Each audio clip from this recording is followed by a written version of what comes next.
শেষ পর্যন্ত সবাই কথাগুলো শুনে যান, একটা অজানা শান্তি মনের ভিতরে অনুভব করবেন ইনশাল্লাহ। আল্লাহ তাআলা যখন পৃথিবীকে সৃষ্টি করলো তখন দুনিয়াতে শুধু পানি আর পানি ছিল।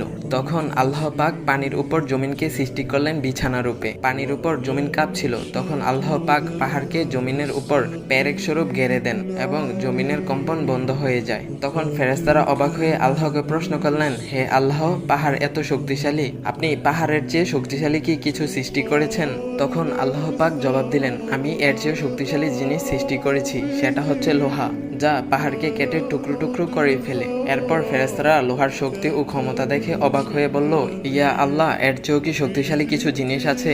আল্লাহ পাক জবাব দিলেন, হ্যাঁ, এর চেয়েও শক্তিশালী জিনিস হচ্ছে আগুন, যা লোহাকে গলিয়ে পানি করে ফেলে। তখন ফেরেশতারা আগুনের শক্তি দেখলো, দেখে অবাক হয়ে প্রশ্ন করলো, হে আল্লাহ, আগুনের চেয়েও কি শক্তিশালী কিছু আছে? তখন মহান আল্লাহ পাক জবাব দিলেন, হ্যাঁ আছে, পানি, যা আগুনকে নিভিয়ে দেয়। ফেরেশতারা পানির ক্ষমতা দেখলো আর অবাক হলো। তারপর বলল, ইয়া আল্লাহ, পানির চেয়েও কি শক্তিশালী কিছু আছে? তখন মহান আল্লাহ পাক বললেন, হ্যাঁ আছে, এর চেয়ে শক্তিশালী হচ্ছে বাতাস, যা পানিকে উড়িয়ে এক জায়গা থেকে আরেক জায়গায় ফেলে দেয়। ফেরেশতারা বাতাসের শক্তি দেখলো আর অবাক হয়ে বলল, আল্লাহ, এর চেয়েও শক্তিশালী কি কিছু আছে?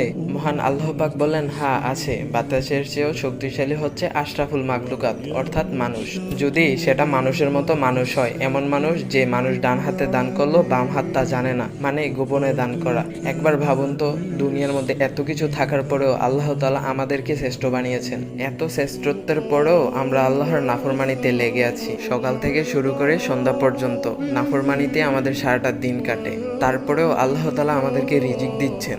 ভাই, এখনো সময় আছে, সবাই আল্লাহর নিরে ফিরে আসুন। আল্লাহ তাআলা আমাদের সবাইকে বুঝার তৌফিক দান করুক। সবাই বলি আমিন।